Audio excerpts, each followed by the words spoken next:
Good morning and happy Lag BaOmer. Last week, the World Health Organization announced that COVID is officially over. It's no longer a global health emergency. But this was after millions of people died tragically from COVID all over the world.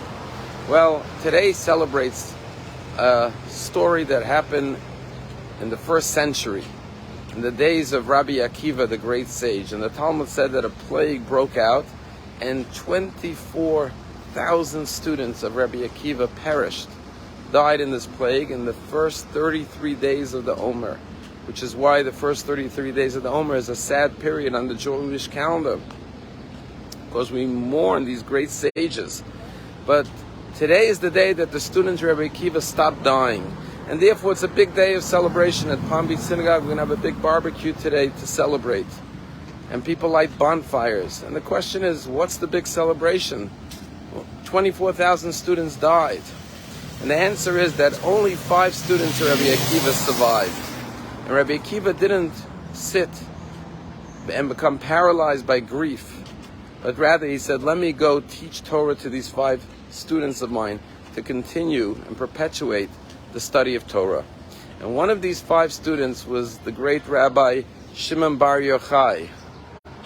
And Rabbi Shimon Bar Yochai, one of the 5 surviving students, became the teacher of Zohar, which is Kabbalah, the inner mystical spiritual dimension of the Torah, which is the forerunner of Chassidut, which extrapolates through the Baal Shem Tov and his disciples the hidden depth of the Torah, the soul of Judaism.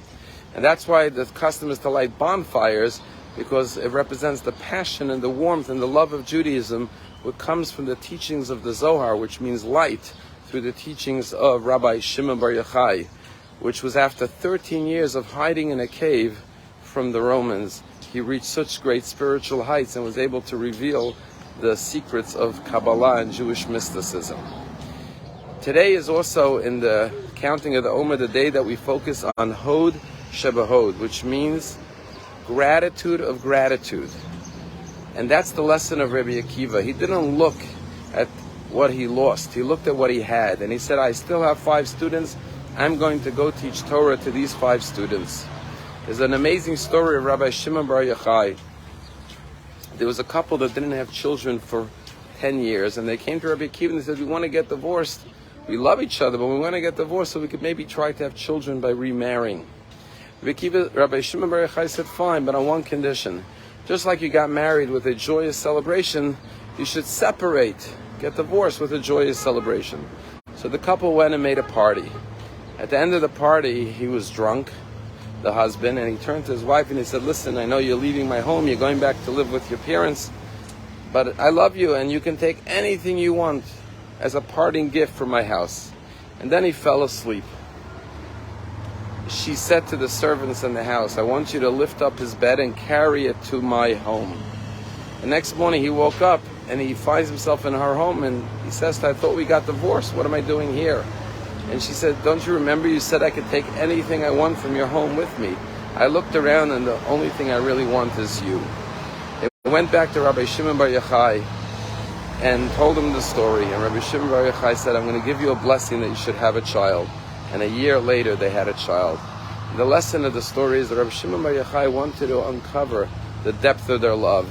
And once they reignited their true love for each other, and they realized that more than anything else, what they wanted is to love each other, that opened up new channels of blessings, and they were able to have a child finally after 10 years of not having children.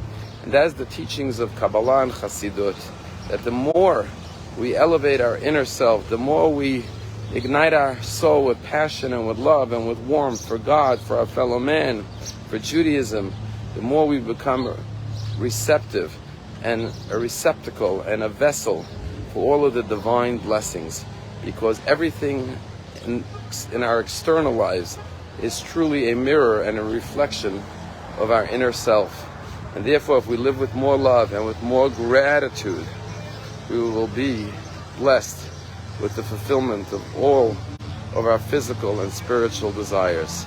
Have a happy and joyous Lag BaOmer.